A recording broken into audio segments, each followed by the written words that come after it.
The helicopter blade sliced through the morning air as Marcus Rivera gripped the controls with unwavering confidence. Victoria Chen, the formidable CEO of Apex Technologies, stood frozen on the helipad, her mocking smile fading as the man who had been mopping her office floors just yesterday executed a perfect vertical takeoff. Her careless challenge, thrown out as a cruel joke, was about to change both their lives forever. If you're joining me for the first time on Turning Point Stories, welcome. This tale of hidden talents, second chances, and unexpected love might just be the inspiration you need today. If this resonates with you, please hit that like button and subscribe for more stories that remind us never to judge a book by its cover. Victoria Chen had everything, or so she thought. At 36, she had transformed Apex Technologies from a struggling startup into a multi-billion-dollar empire. Her face graced the covers of business magazines, her name appeared on Forbes lists, and her signature was enough to make or break careers. What she didn't have was someone who saw beyond the power suits and boardroom victories to the lonely woman beneath.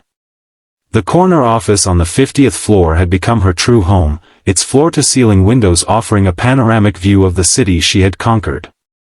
Most nights, Victoria worked until the cleaning staff arrived, barely acknowledging their existence as they emptied trash bins and vacuumed around her designer heels. Marcus Rivera had been invisible to her for the 3 years he'd worked the night shift at Apex. At 42, his calloused hands and weathered face told the story of a man who had known hard work his entire life.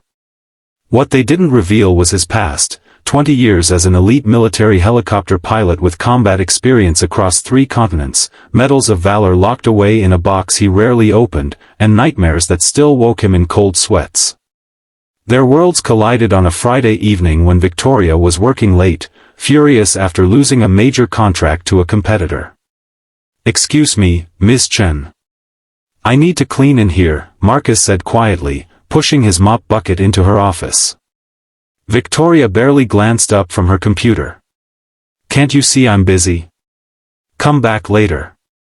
Company policy says all offices must be cleaned by midnight. It's already 11:30. Something in his calm, measured tone made Victoria look up. Most employees cowered in her presence. This janitor stood his ground, respectfully but firmly. "Fine," she snapped, gathering her papers. "I'll move to the conference room." As she collected her things, she noticed a small photo that had fallen from Marcus's pocket, a younger version of him in military dress uniform, standing beside a helicopter. "What's this?" she asked, picking it up. Marcus's face tightened. "Nothing important. Just an old photo." "You flew helicopters?" Victoria asked, genuine curiosity breaking through her usual indifference. "A lifetime ago," he replied, taking the photo back carefully. Perhaps it was the stress of the day or the 3 glasses of expensive scotch she'd consumed, but Victoria felt a sudden urge to challenge this quiet man who seemed so unfazed by her status. "You know," she said with a dismissive laugh, "I've been trying to find a pilot for the company's new helicopter. I bet you couldn't even get that thing off the ground anymore. Tell you what, fly that helicopter, and I'll marry you." She laughed again, the absurd proposition hanging in the air between them. Marcus simply continued mopping. "Be careful making promises you don't intend to keep, Ms. Chen." Victoria's laughter died in her throat. Something in his eyes, a quiet dignity, perhaps, or a hint of pain, made her suddenly ashamed. Without another word, she gathered her things and left, the encounter already fading from her mind as she focused on salvaging the lost contract. For Marcus, however, the moment lingered. As he finished his shift and rode the empty elevator down to the lobby, he thought about the photo Victoria had found, a reminder of the life he'd left behind after the accident. The crash hadn't been his fault, the investigation had cleared him completely, but the loss of his co-pilot and best friend had left a wound that never fully healed. He had walked away from flying, from the military, from everything that reminded him of that day. Until now. The following Monday, Victoria was hosting potential investors on the rooftop helipad, showcasing the company's new helicopter, an extravagant purchase she now regretted as they still hadn't found a qualified pilot. "Unfortunately, we can't demonstrate it today," she explained smoothly to the disappointed group. "Our pilot is unavailable." "I can fly it," came a voice from behind her. Victoria turned to see Marcus, not in his usual janitor's uniform but in neatly pressed slacks and a button-down shirt. "This isn't funny," she hissed. "These are serious investors." "I'm being serious," he replied calmly. "I have over 10,000 flight hours and was an instructor for special operations. I can fly anything with rotors." The investors looked intrigued by this unexpected development. Backed into a corner, Victoria made a split-second decision. "Fine. Show us what you can do." What happened next left everyone on that rooftop speechless. Marcus didn't just fly the helicopter, he put on a masterclass in precision aeronautics, executing maneuvers that showcased both the aircraft's capabilities and his exceptional skill. When he landed and stepped out, the investors erupted in applause. Victoria stood frozen, her worldview shifting beneath her feet. "Why didn't you tell me?" she asked when the investors had gone, leaving them alone on the rooftop. "You never asked," Marcus replied simply. "Besides, would you have believed the janitor?" The truth stung because she knew the answer was no. "About that marriage proposal," he said with the hint of a smile. "That was a joke," Victoria said quickly, her cheeks flushing. "I know. But I would like to take you to dinner. There's a lot more you don't know about me." Victoria hesitated. Dating an employee, especially one so far removed from her social circle, would raise eyebrows. But something about Marcus intrigued her in a way no one had in years. "Dinner," she agreed. "Just dinner." That evening, Marcus took her to a small Vietnamese restaurant in a part of the city Victoria had never visited. The owner greeted him like family, leading them to a quiet table in the back. "I served with his son," Marcus explained as they sat down. "When Min came to America after the war, I helped him set up this place." Over steaming bowls of pho, Marcus shared pieces of his story. How he joined the military at 18, found his calling in the air, and risen through the ranks to become one of the most decorated pilots in his unit. How the crash had changed everything, leaving him with physical scars that had healed and emotional ones that hadn't. "After the accident, I couldn't face flying anymore," he admitted. "I tried desk jobs, but they felt like a cage. Working nights, moving from building to building with my mop and bucket, there's a kind of peace in it. No one expects anything from me. No one's life depends on my decisions." Victoria listened, seeing Marcus, really seeing him, for the first time. "But today, on the helipad, was the first time I've flown in 5 years," he finished. "I don't know why I did it. Maybe I was tired of being invisible." "I'm sorry," Victoria said softly. "For not seeing you. For making that stupid joke." Marcus smiled. "Don't be. If you hadn't, we wouldn't be here now." That dinner was the first of many. Victoria learned that Marcus had a master's degree in aeronautical engineering that he'd earned through night classes while serving. That he volunteered weekends at a veteran center, helping former soldiers navigate civilian life. That he wrote poetry, beautiful, haunting verses about the sky and freedom and loss. As weeks turned into months, Victoria discovered something she hadn't expected. Marcus saw her, really saw her, not as a powerful CEO but as a woman who had sacrificed personal connections for professional success. He challenged her assumptions, not with confrontation but with quiet wisdom born from experiences she could barely imagine.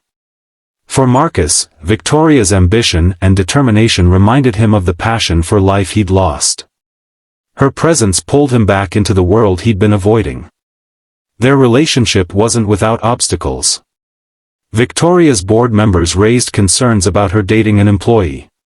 Her socialite friends made thinly veiled comments about Marcus's background. Her parents, who had always envisioned her with a man of suitable status, refused to meet him. Marcus faced his own challenges. Some of his co-workers accused him of sleeping his way to the top. Others resented his sudden visibility after years of working alongside them in anonymity.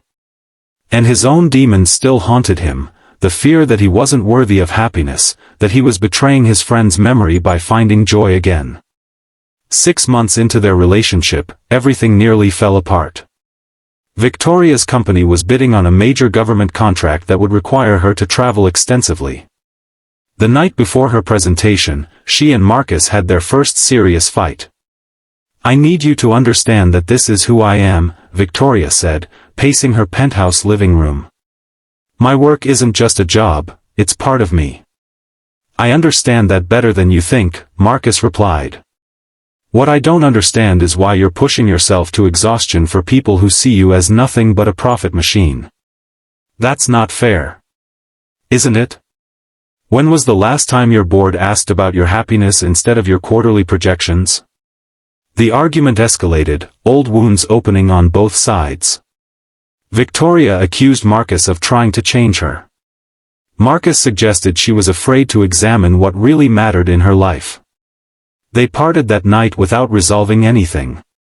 Victoria flew to Washington the next morning, her presentation flawless despite her emotional turmoil. She secured the contract, but the victory felt hollow without Marcus to share it with.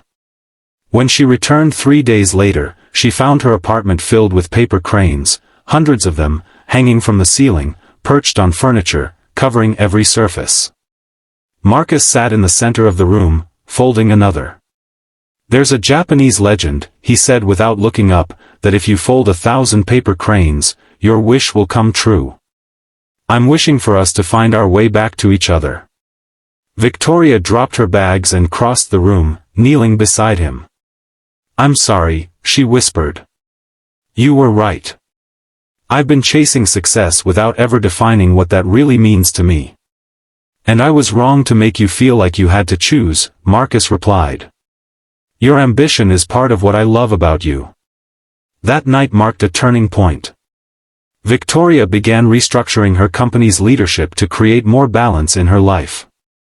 She also created a veteran employment program, with Marcus heading up their new aviation division. The tabloids had a field day when news broke that the billionaire CEO was dating a former janitor.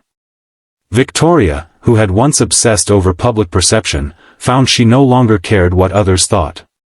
On the anniversary of their first meeting, Marcus took Victoria up in the same helicopter.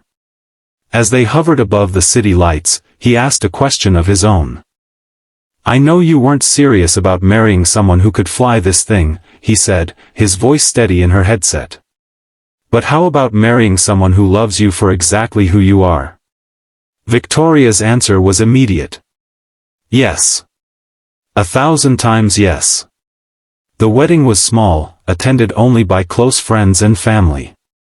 Victoria's father, who had initially objected to the match, finally relented after seeing the profound change in his daughter, the warmth that had replaced her coldness, the genuine smile that had replaced her corporate mask.